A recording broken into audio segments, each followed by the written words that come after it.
மதுரை வழக்கறிஞர் சங்கத்தின் சார்பில் நடைபெறுகின்ற பயிற்சி வகுப்பிற்கு வருகை தந்துள்ள வழக்கறிஞர் பெருமக்கள் அனைவரையும் வருக வருக என்று வரவேற்கின்றேன். இன்று நம்முடைய அழைப்பினை ஏற்று மதுரை வழக்கறிஞர் சங்கத்திற்கு பயிற்சி வகுப்பு எடுப்பதற்காக வருகை புரிந்துள்ள கபிலன் லா அகாடமி நிறுவனர் மூத்த வழக்கறிஞர் திருமிகு தனசேகரன் சார் அவர்களையும் உங்கள் சார்பாகவும் மதுரை வழக்கறிஞர் சங்கத்தின் சார்பாகவும் வரவேற்று ஐயா அவர்களுக்கு நினைவு பரிசு வழங்கும்படி மதுரை வழக்கறிஞர் சங்கத்தின் சார்பில் நினைவு பரிசு வழங்கும்படி மூத்த நிர்வாக குழு உறுப்பினர் விஜிஎஸ் முருகன் அவர்களையும் நிர்வாக குழு உறுப்பினர் பால விக்னேஷ் அவர்களையும் தாழ்மையுடன் கேட்டுக்கொள்கின்றேன்.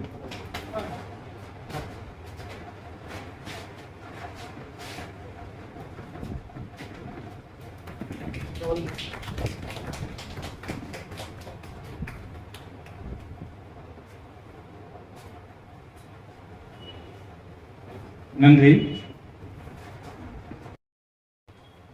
Today we are going to see Indian Constitution and CPC. Indian Constitution பொறுத்த வரைக்கும் ஒரு 10 questions கேட்கறதுக்கு வாய்ப்பு இந்தியன் கான்ஸ்டியூஷன். இப்போ நான் அப்படியே ஒன் பை ஒன்னா சொல்றேன். நீங்க ஏன்னா ப்ரிலிம்ஸ்க்கு என்ன தேவை அந்த இதுக்கு நம்ம இம்பார்ட்டன்ஸ் கொடுக்கணும். இந்தியன் கான்ஸ்டியூஷன்ல ஃபர்ஸ்ட் வந்து how many articles are there? 395 articles, 22 parts, 12 schedules. 395 articles, 22 parts, 12 schedules.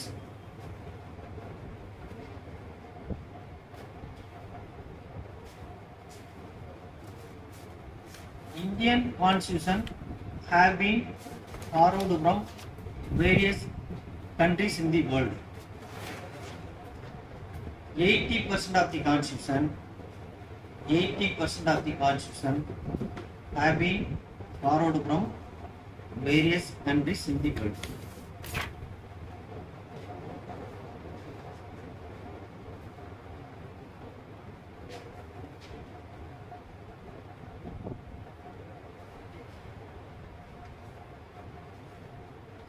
என்னென்ன நாட்டில இருந்து என்னென்ன எடுத்துக்கிட்டாங்க அப்படிங்கிறத நம்ம ஷார்ட்டா பார்த்துக்கணும். Rule of law have been borrowed from England. Rule of law.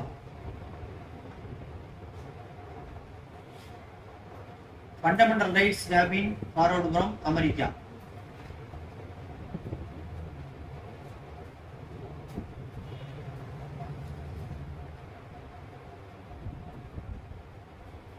Federal system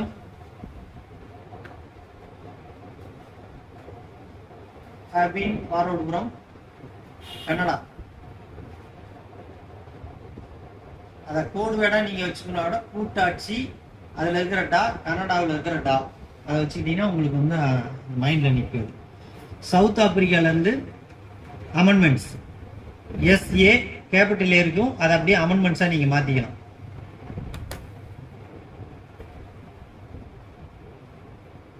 Concurrent list have been borrowed from Australia. Bracketல கங்காரு தேசம் உள்ள concurrent list have been borrowed from kangaroo தேசம். மைண்டுக்காக சொல்றானே, அது வந்து ஆஸ்திரேலியாவில இருந்து எடுத்துட்டாங்க. Emergency have been borrowed from Germany. நெருக்கடி நிலைகளை ஜெர்மனியில இருந்து எடுத்துக்கிட்டாங்க.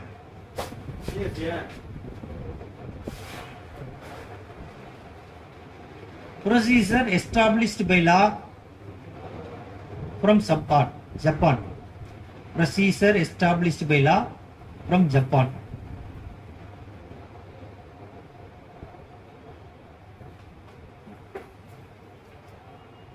இது வந்து இந்தியன் கான்ஸ்டியூஷனுடைய பேசிக். தென் ஷெட்யூல்ல 12 ஷெட்யூல்ல இருந்து ஒரு கேள்வி கண்டிப்பா உங்களுடைய क्वेश्चन பேப்பர்ல கேட்டுக்கிட்டே தான் இருக்காங்க. 12 ஷெட்யூல்ல இருந்து ஒரு கேள்வி கண்டிப்பா உங்க क्वेश्चन பேப்பர்ல. இப்போ ஷெட்யூல்னா என்ன? பார்ட்னா தனித்தனியா பார்ட் இருக்கு, ஆர்டிகல் தனித்தனியா இருக்குது. பார்ட்னா அது ஒவ்வொரு பகுதியா பிரிச்சிருக்காங்க. ஷெட்யூல்னா ஒரே விஷயங்களை கொண்ட பகுதிகள் வந்து ஒரே இடத்துல கொண்டாந்து வச்சிருப்பாங்க. இப்போ ஃபார்ம்ஸ் ஃப்ரம் பதவி பிரமாண படிவங்கள் இருக்கு அப்படின்னா அதை கொண்டாந்து ஷெட்யூல் 3ல வச்சிருக்காங்க. ஏன்னா மினிஸ்டர்ஸ் ஒரு மாதிரி எடுப்பாங்க, ஜட்ஜஸ் ஒரு மாதிரி எடுப்பாங்க, எம்எல்ஏ ஒரு மாதிரி பதவி, அந்த படிவங்களுடைய வடிவங்கள் வந்து ஒரே இடத்துல கொண்டு வச்சுருப்பாங்க. அதுதான் வந்து ஷெட்யூல் அப்படிங்கிறது. அங்கங்கே வச்சுட்டு காட்டியானான்ட்டு அங்கே கொண்டு வச்சுருப்பாங்க. இப்போ ஃபஸ்ட்டு ஷெட்யூல் போட்டுங்க. First schedule union and it's territories. Union and it's territories. இதை நீங்கள் மைண்டில் வச்சுக்கணும்னா தேசம் ஒன்று தான் அப்படிங்கிற மாதிரி வச்சுக்கணும். தேசம் ஒன்று தான் ஃபர்ஸ்ட் ஷெட்யூல்னால மைண்டில் வச்சுக்கணும். Second is president and governors privileges, சிறப்புரிமைகள். ஏன்னா 2 பேர் டாப்பர் இருக்காங்க. யாரு? நேஷனுக்கு டாப்பர் வந்து பிரசிடென்ட், இங்கே ஸ்டேட்டுக்கு கவர்னர். ஏன்னா டாப்பர் 2 பேர். அது இல்லாமல் எக்ஸ்ட்ரா இருக்கும், ஜட்ஜஸோடைய ப்ரிவிலேஜஸ்லாம் இருக்கும். நம்ம 2வது ஷெட்யூலுக்காக மைண்டில் வச்சுக்கிறது. அடுத்து தேர்டு வந்து பார்த்தீங்கன்னா தேர்டு ஷெட்யூல் வந்து ஓத் அண்ட் அஃபர்மேஷன், பதவி பிரமாண படிவங்கள். பதவி பிரமாணம். ஃபோர்த் ஷெட்யூல் வந்து allocation of Rajya Sabha seat. Allocation of Rajya Sabha seat. இப்போ தெலுங்கானான்னு ஒரு நியூ ஸ்டேட் வந்து எஸ்டாப்ளிஷ் பண்ணாங்க. அதுக்கு இப்போ ராஜ்யசபா சீட் வந்து அலாட் பண்ணணும்ல. முன்னாடியே எம்பிங்கிறது அங்கே இருக்கும், மெம்பர் ஆஃப் பார்லிமெண்ட் இருக்கும். அதனால ஒரு நியூ ஸ்டேட் வந்துச்சுன்னா அங்கே வந்து அதுக்கு உண்டான ராஜ்யசபா சீட்டுக்கு உண்டான இடங்களை ஒதுக்கீடு பண்ணுங்கிறது. அது அடுத்து இந்த 5 and 6 ரெண்டே ஒன்றா பார்க்கலாம். நார்த் ஈஸ்ட் ஸ்டேட்டோடைய அட்மினிஸ்ட்ரேட்டிவ், நார்த் ஈஸ்ட் ஸ்டேட்டோடைய அட்மினிஸ்ட்ரேட்டிவ் பவர்ஸ்.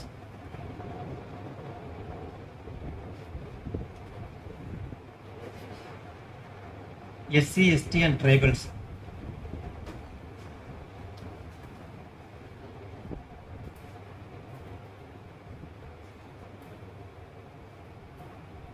அடுத்து 7th லிஸ்ட். இப்போ 7th பார்த்தீங்க அப்படின்னா central list, concurrent list, state list. 7th schedule 7 தலைகளாக போட்டீங்கன்னா எல்லுன்னு ஒரு லெட்டர் கிடைக்கும். எல்லுன்னா இப்போ லிஸ்ட்டில் நீங்கள் மைண்டில் வச்சுக்கலாம். Central list, state list, concurrent list. Central லிஸ்ட்டில் 100 போட்டுங்க, 100. சென்ட்ரல் லிஸ்ட்டில் 100. ஸ்டேட் லிஸ்ட்டில் 61. கன்கரண்ட் லிஸ்ட்டில் 52. இது கூட உங்களுக்கு ஒரு கேள்வியாக கேட்கலாம். ஏன்னா இப்போ லேட்டஸ்ட்டாக இருக்கிறது இதுதான் இருக்குது. முன்னாடி வந்து வேறு மாதிரி இருந்துச்சு, இப்போ வந்து இதுதான் 100, 61, 52. சென்ட்ரல்னா சென்டம்னு வச்சுக்கோங்க, 100 மத்திய பட்டியலில். மாநில பட்டியல்னா 6 இருக்கிறதுனால 6 தான் மாநிலத்தை பிறகு 61, இன்னொன்று 52. அடுத்து 8th ஷெட்யூல் லாங்குவேஜஸ்.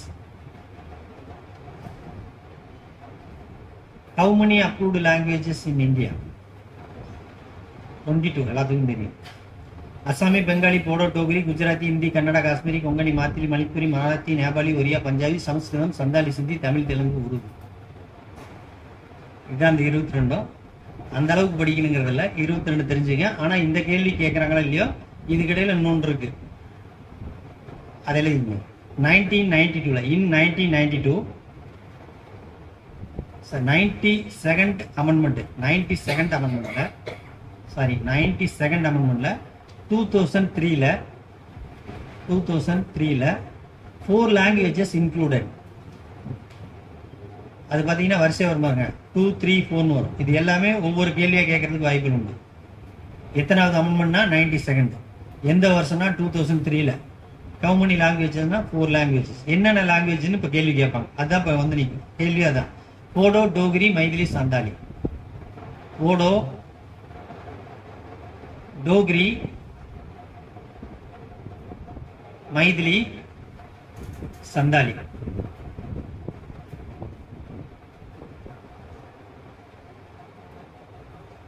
இப்போ இந்த 4 லாங்குவேஜில் ஒன்றை வந்து வேற லாங்குவேஜ் கொடுத்து என்னென்ன லாங்குவேஜ்னு ஆப்ஷனில் கேட்டுருவாங்க. அப்போ பிடிஎம்எஸ், பிடிஎஸ் டாக்டர் மைண்டில் வச்சுக்க, நடுவில் ஒரு எம் போட்டுக்கோங்க. பிடிஎஸ்க்கு முன்னாடி நடுவில் ஒரு எம். அடுத்து 9th schedule, validation of certain acts. Validation of certain acts.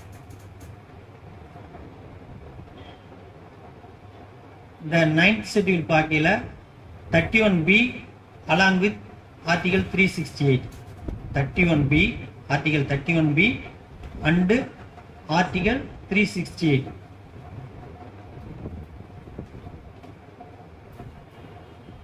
இதில் பார்த்தீங்கன்னா 1993ல இந்திரா சகானி கேஸ் இல்லைங்க, Indra Sawhney case or Mandal commission case, Indra Sawhney case or Mandal commission case.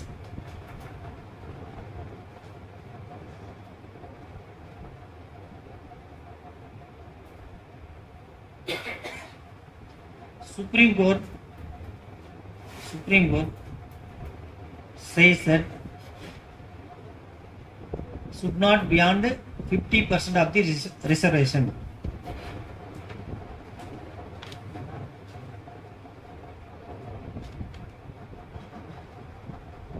Supreme Court said that should not beyond 50% of the reservation அப்படின்னு சொல்லிட்டாங்க. தென் அதுக்கப்புறம் 31Bல அப்போ இருந்த கவர்மெண்ட் வந்து 31Bல ஒரு லா எனாக்ட் பண்ணி பிரசிடென்ட் அசண்ட் வாங்கி 31Bல லா எனாக்ட் பண்ணி பிரசிடென்ட் அசண்ட் வாங்கி 9th schedule கொண்டாந்து வச்சுட்டாங்க அப்படின்னா எனி கோர்ட் கேனாட் ஆஸ்க், எந்த நீதிமன்றமும் கேள்வி எழுப்ப முடியாது. அதனால தான் கடந்த 30 ஆண்டுகளுக்கு மேலாக தமிழ்நாட்டில் மட்டும் 69.69% வந்து ரிசர்வேஷன் வந்து இன்ஃபோர்ஸில் இருக்கு.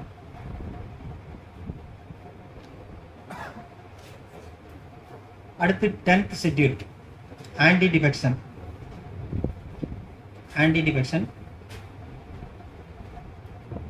மைண்டில் வச்சுக்கணும்னா 10வது கட்சி தாவுது. அடுத்து 11th schedule.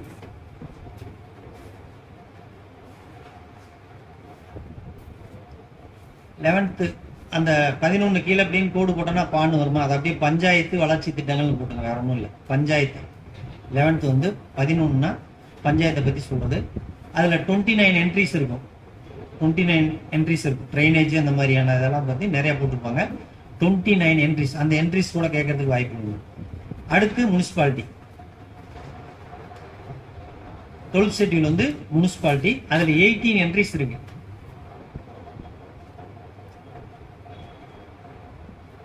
இந்த பஞ்சாயத்து முனிசிபாலிட்டி வந்து 73 and 74 அமெண்ட்மெண்ட்ல கொண்டு வந்தாங்க. பஞ்சாயத்து முனிசிபாலிட்டியோடைய விஷயங்களை பற்றி 73 and 74th அமெண்ட்மெண்ட்ல கொண்டு வந்தாங்க.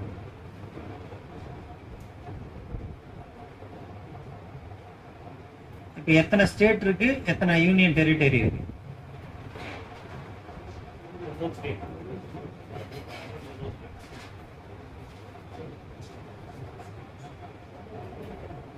28 + 8, 28 மாநிலம், 8 யூனியன் பிரதேசங்கள்.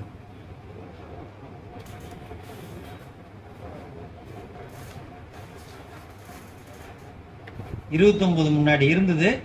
ஜம்மு காஷ்மீர் மாநிலத்தை 2ஆ பிரிச்சுட்டாங்க. அதை வந்து யூனியன் டெரிட்டரி ஆக்கிட்டாங்க. அதனால 29 வந்து 28ஆ குறைஞ்சிருச்சு. முன்னாடி 7 யூனியன் டெரிட்டரி இருந்தது, அங்கே ஒன்று இப்போ சேர்ந்ததுனால 8 யூனியன் டெரிட்டரி ஆயிடுச்சு. ஓகே, இது வந்து நம்ம பேசிக்காக தெரிஞ்சுக்க வேண்டிய விஷயங்களும் ஷெட்யூல் அந்த விஷயங்களும். இப்போ நேராக நம்ம பிரியாம்பிளுக்கு போகிறோம். பிரியாம்பிள்லேருந்து ஒரு கேள்வி கண்டிப்பாக ஏதாவது ஒரு ரூபத்தில் கேட்பாங்க. Preamble is not part of the constitution சொன்ன வழக்கு Berubari case. Preamble is not part of the constitution. இன்றி பெருபாரி, இன்றினா என்ற வழக்கில் பெருபாரி கேஸ் தான் சொன்னாங்க. Then preamble is part of the constitution சொன்ன வழக்கு கேசவானந்த பாரதி வழக்கு. preamble is part of the constitution.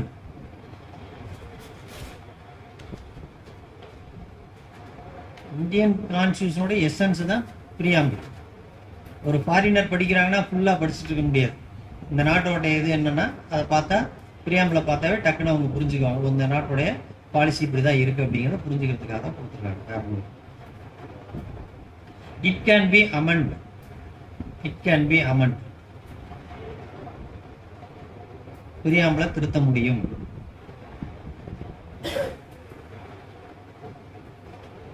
எத்தனை தடவை திருத்தினாங்க அப்படின்னு, one time, one time, two places, one time, two places,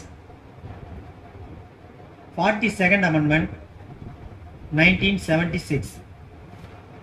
இது எல்லாமே கேள்வி, தனித்தனியா பிரிச்சீங்கன்னா எல்லாமே ஒவ்வொரு கேள்வியா கேட்பாங்க. One time, two places, social செக்யூலர்ங்க ஒண்ணுது, யூனிட்டி அண்ட் இன்டெகிரிட்டிங்கிறது ரெண்டாவது கீழே இருக்கும். சோசியல் செக்யூலர்ங்கிறது மேலையும், கீழே யூனிட்டி அண்ட் இன்டெகிரிட்டி அப்படிங்கிறது ரெண்டு இடத்துல திருத்தம் பண்ணாங்க 1976ல் 42nd அமெண்ட்மெண்ட். 42nd அமெண்ட்மெண்ட்டுக்கு மினி கான்ஸ்டியூஷனே பேர். ஏன்னா நம்பர் ஆஃப் அமெண்ட்மெண்ட்ஸ் வந்து கொண்டு வந்ததுனால அதை மினி கான்ஸ்டியூஷன் சொல்லுவாங்க. 42nd amendment.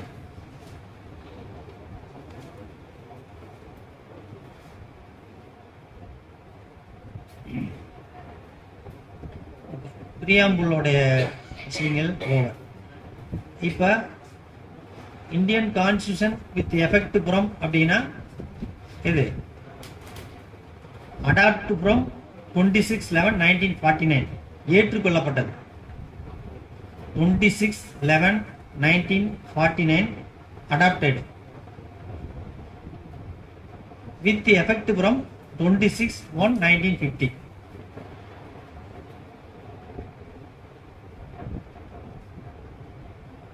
அது கொஸ்டின் எப்படி கேட்குறாங்களோ அதுக்கு தகுந்த மாதிரி நீங்கள் அதை பார்த்து எழுதிக்கலாம். அதனால் இப்போ பிரியாம்புளுக்குள்ளேருந்து ஒரு கேள்வி கேட்பாங்க, அதே மாதிரி ஷெட்யூல்லேருந்து ஒரு கேள்வி. இப்போ நம்ம ரெண்டு கேள்வி, அது இல்லாமல் என்னென்ன கண்ட்ரிலேருந்து கேட்டாங்கன்னா நான் சொன்னது கம்மியாக தான் சொல்லியிருக்கேன். உங்களுக்கு மெட்டீரியலில் நிறையா விஷயங்கள் இருக்குது, அதை நீங்கள் பார்த்துங்க. சொன்னது ஷார்ட்டாக ஒரு சில கண்ட்ரீஸ்லேருந்து எடுத்து தான் சொல்லியிருக்கேன். கொடுத்துருக்கிற மெட்டீரியலில் எல்லா விஷயங்களும் அதில் இருக்குது. சரி, அடுத்து fundamental rights, fundamental duties, DPSP, அதை நம்ம பார்த்துக்குவோம்.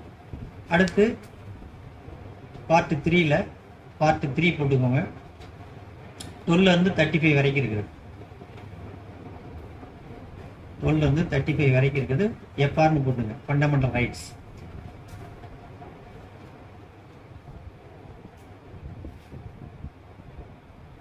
இதான் இந்தியன் கான்ஸ்டியூஷன்ல வெரி வெரி இம்பார்ட்டண்டான போர்ஷனே வந்து இந்த ஃபண்டமெண்டல் ரைட்ஸ் தான். இப்போ நம்ம அதை 1 by 1 நம்ம பார்க்க போகிறோம். ஆர்டிகல் 12 போட்டுக்கோங்க. ஆர்டிகல் 12, ஆர்டிகல் 12ல் வாட் இஸ் ஸ்டேட், ஸ்டேட்னா என்னன்னு சொல்றாங்க. ஆர்டிகல் 12ல் ஸ்டேட்னா என்னன்னு சொல்றாங்க.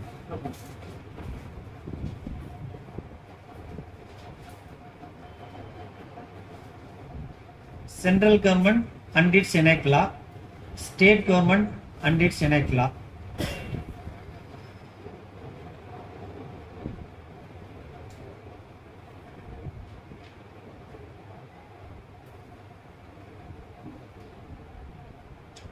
நமக்கு மத்திய அரசாங்கம், மாநில அரசாங்கம், அது ஸ்டேட்டுங்கிறது நமக்கு கண்கூடா தெரியுது. இதில் ஒன்றும் there is no doubt.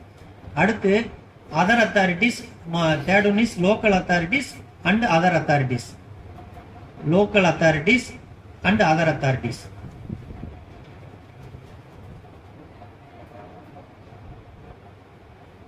State என்ற வரையறைக்குள்ள மத்திய அரசாங்கமும் அதில் பார்லிமெண்ட்டும் அடங்கும். மத்திய அரசாங்கமும் மத்திய அரசு இயற்றும் சட்டங்களும் வரும், ஸ்டேட் மாநில அரசாங்கமும் மாநில அரசு இயற்றும் சட்டங்களும் வரும்.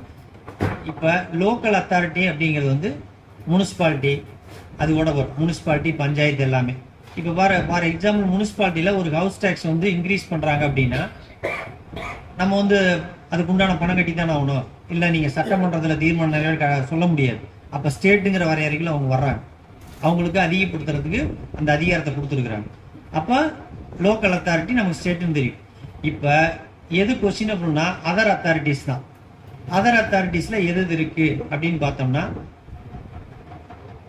LIC, Indian Oil Corporation, electricity board,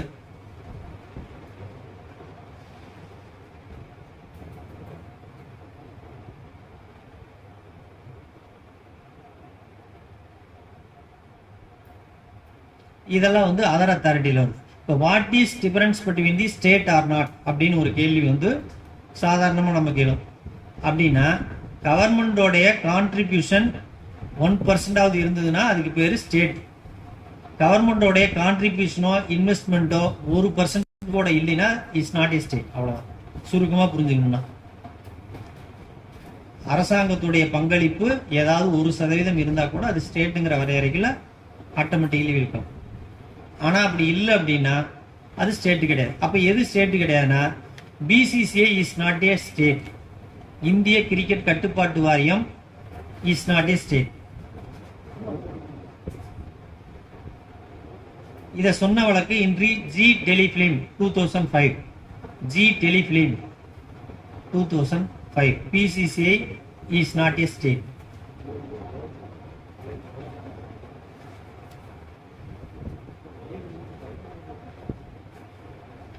article 12 வந்து தரவாயிருச்சா, அதுக்கு மேல அதுல ஒன்றும் விஷயங்களே இல்லை.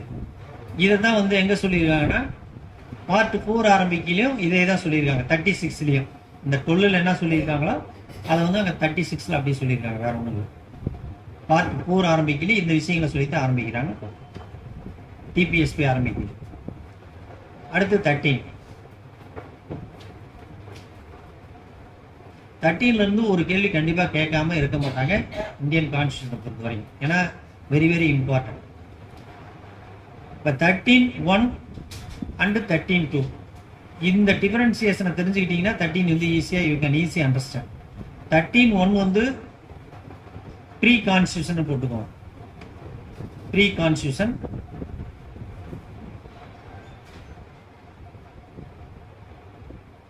13(2) போஸ்ட் கான்ஸ்டியூஷன். அப்ப கான்ஸ்டியூஷன் எப்போ வந்து 26/1/1950. அப்ப 1950க்கு முன்னாடி இருந்தது ப்ரீ கான்ஸ்டியூஷன், 1950க்கு பின்னாடி இருக்கிறது போஸ்ட் கான்ஸ்டியூஷன். அதுல என்ன சொல்றாங்கன்னா அதுல law inconsistent with ROR in derogation of the fundamental rights.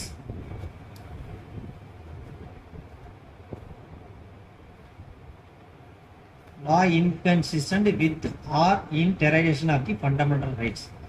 அடிப்படை உரிமைகளுடன் முரண்படும் சட்டங்கள் செல்லாது. எப்ப 1950க்கு முன்னாடி நிறைய சட்டங்கள் நமக்கு அமுல்ல இருக்கு. 1860 இருக்குல்ல, ஐபிசி இருந்ததுல்ல, 1860 தானே, நமக்கு வந்து 1950ல. இப்போ அதெல்லாம் எப்போ வந்து ரிப்பீல் பண்ணாங்கன்னா 3 செக்ஷன் எழுதிங்க. 303 ப்ரீ கான்ஸ்டியூஷனுக்கு எக்ஸாம்பிள் ஐபிசியில் 303, 377 அண்டு 497. 303 வந்து ஐபிசியில் Mithu versus state of Punjab. Mithu கேஸில் struck down by the Supreme Court 1983.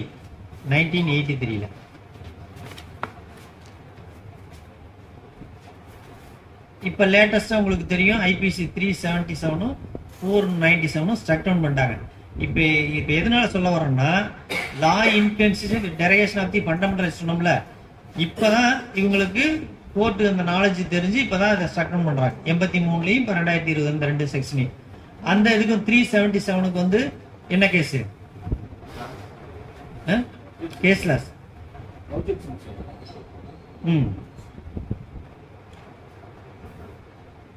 நவ்சே Singh NAVJET.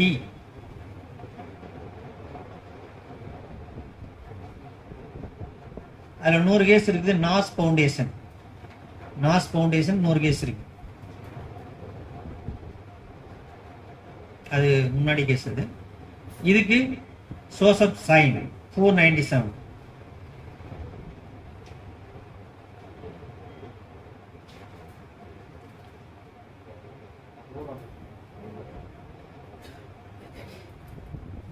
Okay, அப்ப 13(1) பர்பஸ் என்ன அப்படின்னா, அரசியலமைப்புக்கு விரோதமா இருந்ததுன்னா அதுக்கு முன்னாடி இருக்கிற சட்டங்களையும் செல்லாதுன்னு சொல்றதுக்கு நீதிமன்றத்துக்கு அதிகாரம் உண்டு. அதே மாதிரி 13(2)ல போஸ்ட் கான்ஸ்டியூஷன் இதுக்கு பின்னாடி இருக்கிற இயற்றப்பட்ட சட்டங்கள் செல்லாதுங்கிறதுக்கு அதிகாரம் உண்டு. ஃபார் எக்ஸாம்பிள் 2000ல இன்ஃபர்மேஷன் டெக்னாலஜி ஆக்ட் வந்து வித் எஃபெக்ட் ஃப்ரம் எந்த தேதி? Information technology act with effect from 17/10/2000, 17/10/2000. அதுல ஒரு செக்ஷன் வந்து 66A இருந்துச்சு. 66A struck down by the Supreme Court, Shreya Singhal case.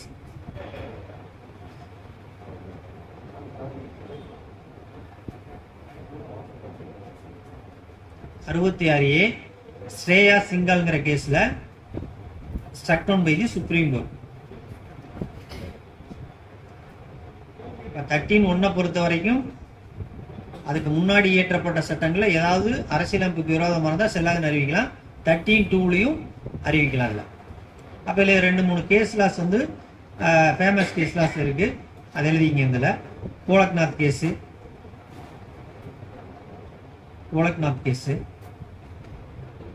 Kesavananda Bharathi case,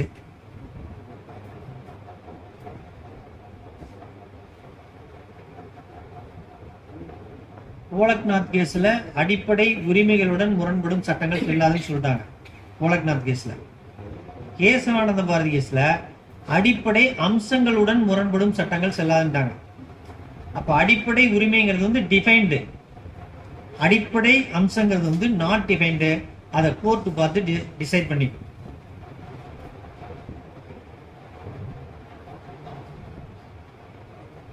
டாக்டரின் ஆஃப் எக்லிப்ஸ்,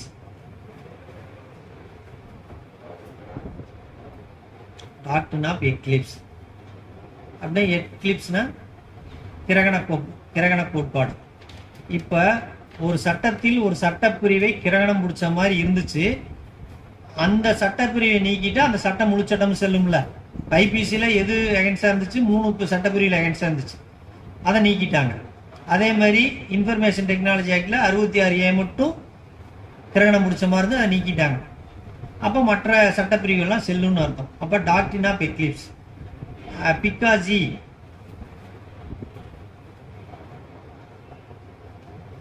அந்த கேஸ் வந்து முக்கியமான கேஸ். டாக்டரின் ஆஃப் எக்லிப்ஸ்க்கு வந்து பிக்காஜிங்கிற கேஸ் வந்து முக்கியமான கேஸ். அடுத்து பச்சேசன்னாத்னு ஒரு கேஸ் எழுதி. Basheshar Nath. Can waive the fundamental rights. Any citizen can waive the fundamental rights. ஒரு குடிமகன் வந்து அடிப்படை உரிமையை விட்டு கொடுக்க முடியுமா அப்படின்னா முடியாது அப்படிங்கிறதா அதனுடைய இது. பச்சேசன்னாத் கேஸ் எழுதிங்க. Basheshar Nath versus income tax commissioner.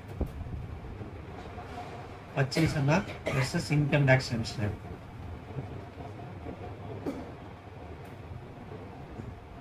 Then doctrine of severability. Doctrine of severability. அதுல வந்து A K Gopalan case 1950. A K Gopalan case 1950 முக்கியமான கேஸ்.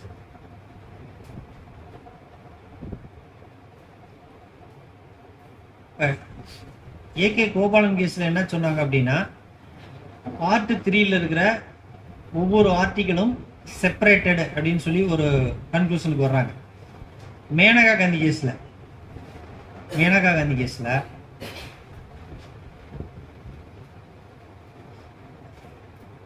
ஆர்டிகல் 19 அஃபெக்ட் ஆகல, 14 அஃபெக்ட் ஆகும், 21 அஃபெக்ட் ஆகும்.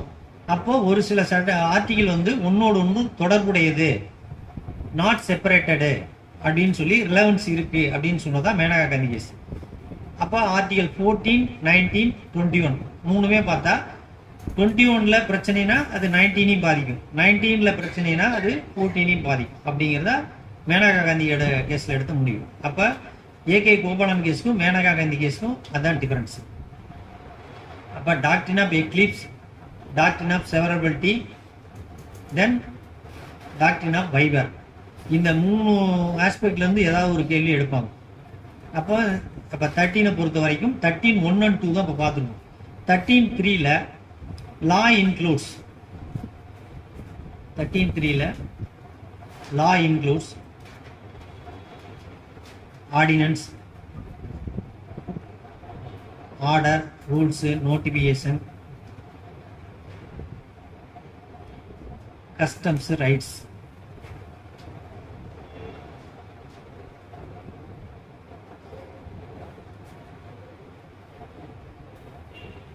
இது எல்லாமே 13.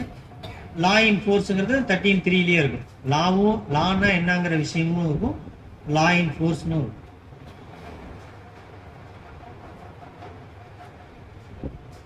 லான்னா என்ன, வாட் இஸ் லா? லான்னா என்ன டிஃபைன் பண்ணுது? எங்கேயும் டஸ் நாட் டிஃபைன், லாவுக்கு எங்கேயும் பண்ணலை. அது வந்து ஆக்ஸ்போர்ட் டிக்ஷனரியில் நிறையா விஷயங்கள் கொடுத்துருப்பாங்க ஒன்றும். அதில் இங்கே law means system of rules and regulations,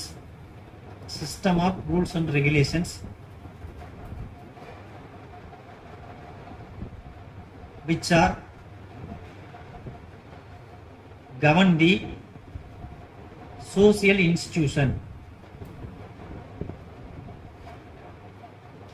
Law means system of rules and regulations which are govern the social institution. இது நம்ம ஷார்ட்டா தெரிஞ்சுக்க வேண்டியது. இப்ப 13ல இருக்கிற விஷயங்கள் இவ்வளவுதான். அடுத்து